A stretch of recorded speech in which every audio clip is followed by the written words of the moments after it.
ایک صحابی کے ہاتھ ذرا لمبے تھے تو حضور نے فرمایا یا ذوالیدین، او لمبے ہاتھوں والے۔ ان سے کوئی پوچھتا نام کیا ہے تو کہتے میرا نام ہے 2 ہاتھوں والا۔ او بھائی میرے بھی 2 ہیں، تم کیوں 2 ہاتھوں والا؟ کہنے لگے یہ نہیں مجھے پتا، مجھے نبی پاک نے کہا 2 ہاتھوں والا۔ تو ٹھیک ہو گئی جو حضور نے نام رکھ دیا۔ تو حضور سید عالم نے پوچھا، پھر حضور نے حرمت یاد کرائی، فرمایا یاد رکھو یہ دن بھی بڑی عزت والا ہے، جمعے کا ہے، یہ مہینہ بھی بڑی حرمت والا ہے، ذی الحج کا ہے، یہ تاریخ بھی بڑی حرمت والی ہے، لیکن فرمایا جس طرح اس دن کی، اس شہر کی، اس مہینے کی تم نے عزت کرنی ہے، اسی طرح ایک دوسرے کے مال کا، ایک دوسرے کی عزت کا تم نے پاس کرنا۔ مسلمان بھائیوں، خدا را یہ حضور کہہ رہے ہیں یار، نبی پاک نے کعبہ کے سامنے کھڑے ہو کے فرمایا بیت اللہ تیری بڑی شان ہے، تیرا بڑا مرتبہ ہے، لیکن فرمایا میرے مومن کی عزت رب کی نظر میں کعبے سے بھی زیادہ ہے۔ ہم کیسے بیٹھ کے یار، ہم کیسے جرأت کرتے ہیں کسی کی پگڑی کھولنے کی کونے میں بیٹھ کے؟ ہم اپنے گھر بیٹھ کے کسی پر تبصرہ کر گئے، کسی بندہ مومن کی عزت اچھال گئے، بالکل پتہ نہیں تھا بات کا اور ہم نے کہانی بنا دی پوری کی پوری، داستان سرائی کر گئے۔ صبح سے شام تک ہماری گپ شپ کا عنوان کیا ہے؟ کسی نہ کسی کا شکوہ، کسی نہ کسی کی شکایت، یہ ہماری گپ شپ ہے۔ خدا را حضور نے تو خطبہ حجۃ الوداع میں پہلا سبق یہ دیا تھا کہ میرے جانے کے بعد ایک دوسرے کی عزت کرنا، اور اسی خطبے میں ایک جگہ پہ فرمایا یہ نہ ہو کہ میرے جانے کے بعد تم ایک دوسرے کی گردنیں مارنے لگ جاؤ، ایک دوسرے کی عزتوں کا خیال کرنا، پاس کرنا۔ مسلمانوں، میرے عزیز بھائیوں، بزرگوں، عزتوں کا دفاع شروع کریں۔ تھوڑی دیر کے لیے اپنی زبان لوگوں کے اوپر تبصرہ کرنے سے کنٹرول میں لائیں۔ کچھ چیزیں ایسی، میں مختلف شہروں میں جاتا ہوں، جس شہر میں گئے وہاں لوگوں نے یہ کہا جناب یہاں جو مولانا ہے نا، بعض لوگ یہ باتیں بڑی چسکے لے کے سنتے ہیں، یہاں جو مولانا ہے نا وہ کچھ نہیں کرتے، آپ بڑے اچھے ہیں، یہاں جو پیر صاحب ہیں وہ بڑے گڑبڑ ہیں، آپ بڑے اچھے ہیں۔ تو میں ان سے کہتا ہوں کہ میں اس لیے اچھا ہوں کہ میں تھوڑی دیر کے لیے آیا ہوں، میں نے چلے جانا ہے۔ اور دوسری بات یہ کہ مجھے آپ جتنا مرضی اچھا کہہ لیں،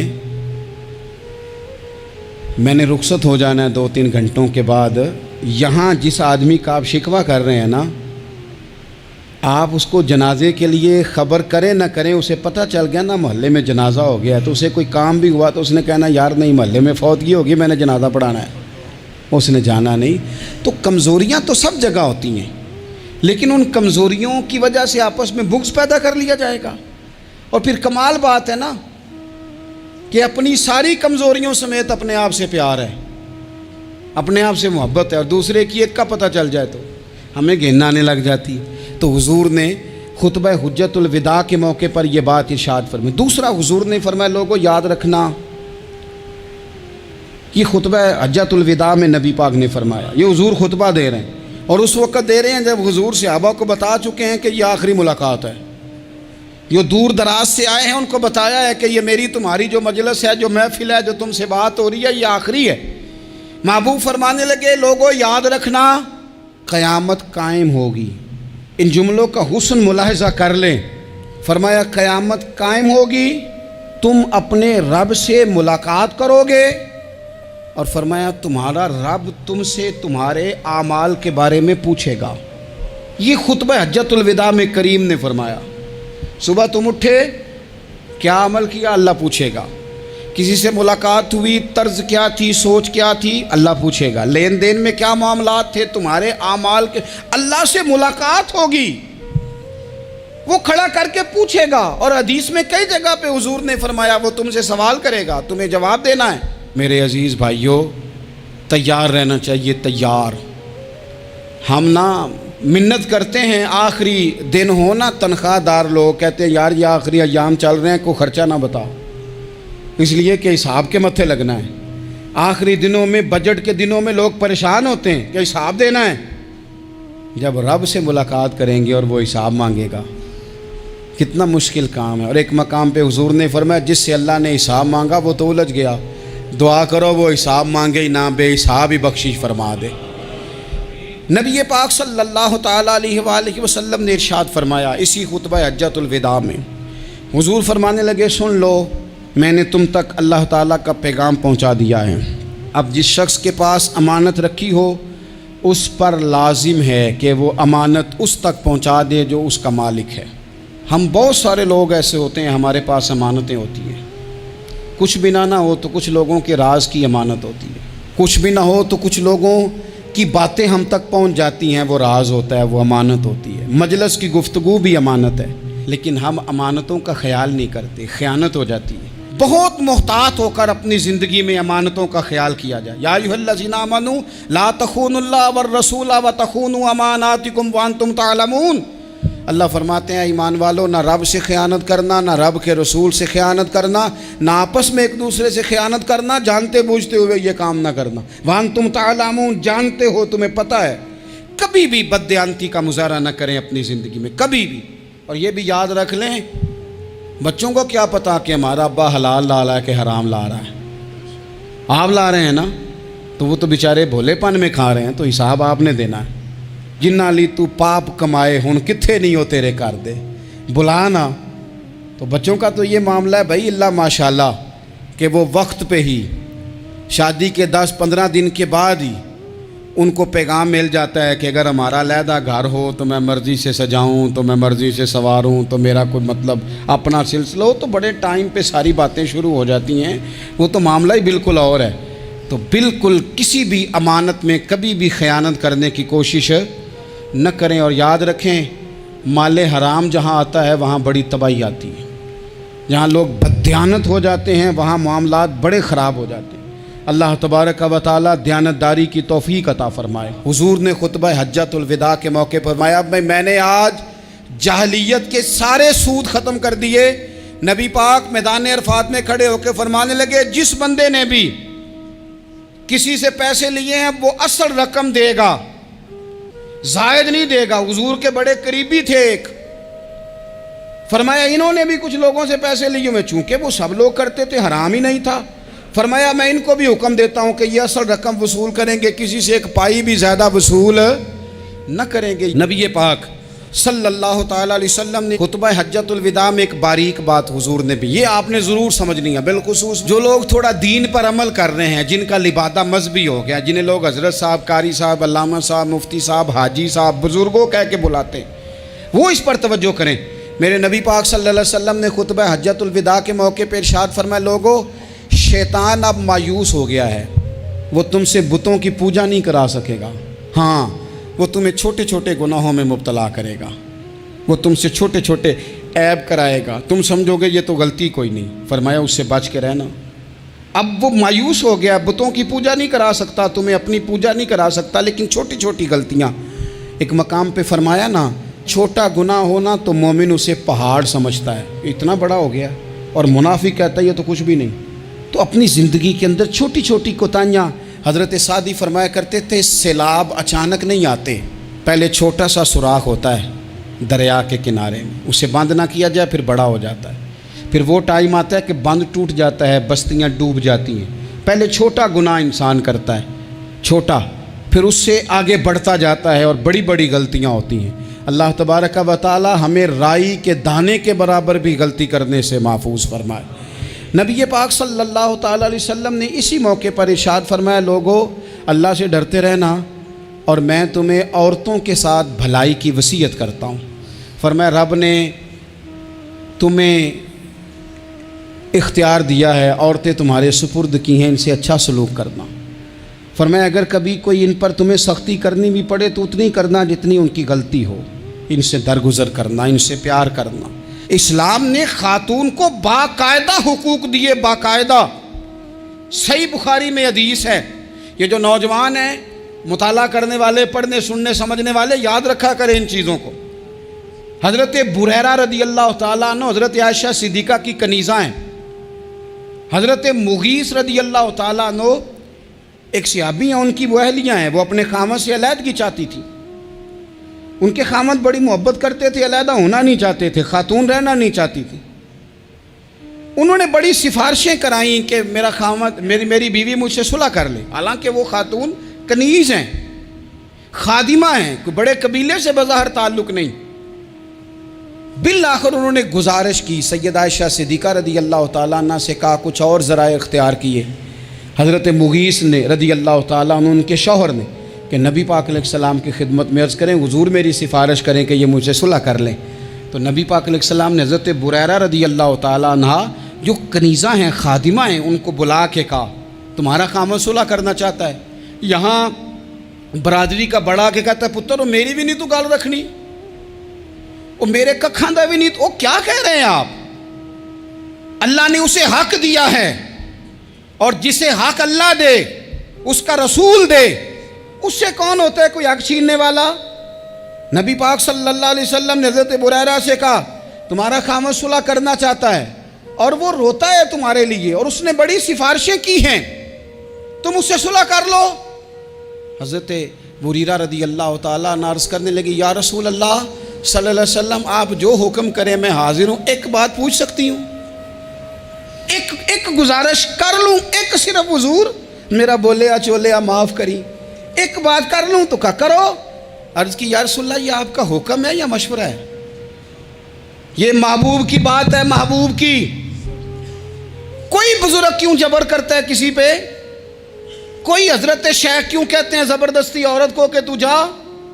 نبی پاک صلی اللہ علیہ وسلم نے فرمایا صلح کر لے۔ یا رسول اللہ ایک بات عرض کروں؟ کرو۔ حضور حکم ہے کہ مشورہ ہے؟ تو نبی پاک نے فرمایا نہیں مشورہ ہے، تم عاقلہ ہو بالغہ ہو، اسلام تمہیں با اختیار کرتا ہے، چاہو تو رہو چاہو تو خلا لے لو۔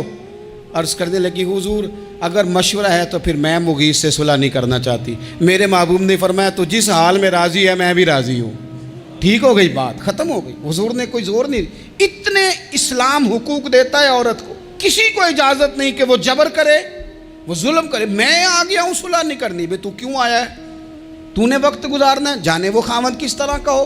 تو نبی پاک صلی اللہ علیہ وسلم نے خطبہ حجۃ الوداع کے موقع پر فرمایا عورتوں کے ساتھ اچھا سلوک کرنا۔ اللہ تبارک و تعالی جو حج پڑھا جا رہا ہے اس کے صدقے پوری امت پر اپنا فضل فرمائے۔